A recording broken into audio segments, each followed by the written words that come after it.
The place card glowed under the chandelier's glare. Pathetic gold digger, nobody. His colleagues erupted in laughter, especially his boss. Her lips curled, eyes sharp. Still clinging to him, she sneered. I forced a smile, heart calm. Took a sip of wine. Walked out. Right before I whispered to the CEO, low enough only he heard, "I'd check your stock prices if I were you." I met my husband at my first startup pitch. He was the angel investor who treated me like I was smart, funny, not just another project. We fell fast.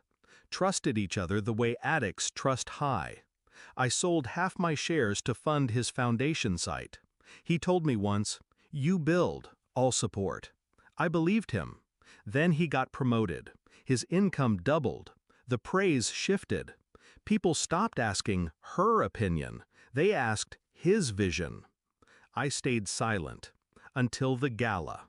When the card was placed in front of me, I didn't cry. I had been used to erasure. My dress? The same emerald I wore to our anniversary.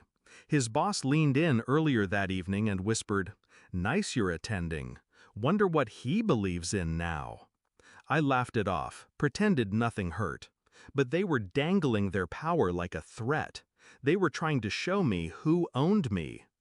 I walked to the exit, paused at the CEO's podium, whispered, left. I didn't call him. I didn't explode. I went home, and I let them think I'd vanished. They spent the next morning trending on gossip blogs. She disappeared after dinner, shocker. What did he hide from her? 2 days later, press about his company's bidding scandal broke. A $50 million contract gone wrong on the very project I once managed. I smiled, kept quiet. 1 week in, I walked into the office to collect my personal effects. The security guard hesitated, saw the look in my eyes, steady, unshaken. I handed the HR manager my badge. No drama, just a note. You built a future without me. Apparently, you forgot I taught you how. And I left. Over the next month, the board meeting collapsed. Investors pulled out. The CEO's stock options evaporated overnight. Press outlets called for his resignation. Headlines spun. Scandal shakes confidence. Leadership crumbles. But no mention of me.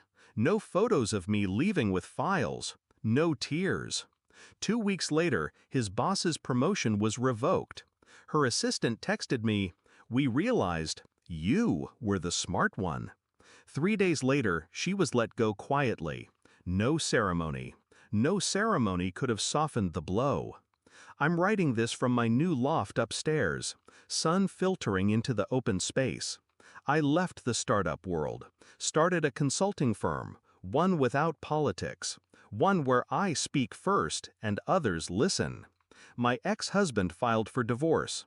He asked if I'd reconsider the settlement. I declined, without a lawyer. He offered alimony. I refused. He called me vindictive. I think he finally sees it was strategy. I didn't start rumors. I didn't sue. I didn't crash the speed of his dreams. I just pulled the thread he was resting on, let the whole thing unravel. He greeted me that one night with humiliation. I replied with quiet. He slid into bitterness. I built something new from the ashes. Sometimes silence does more damage than any speech. They thought they broke me by erasing me that night. What they didn't know? I was already walking away. Justice isn't yelling, it's exiting on your own terms. It's closing your eyes to the applause, standing still, letting the wind do the rest.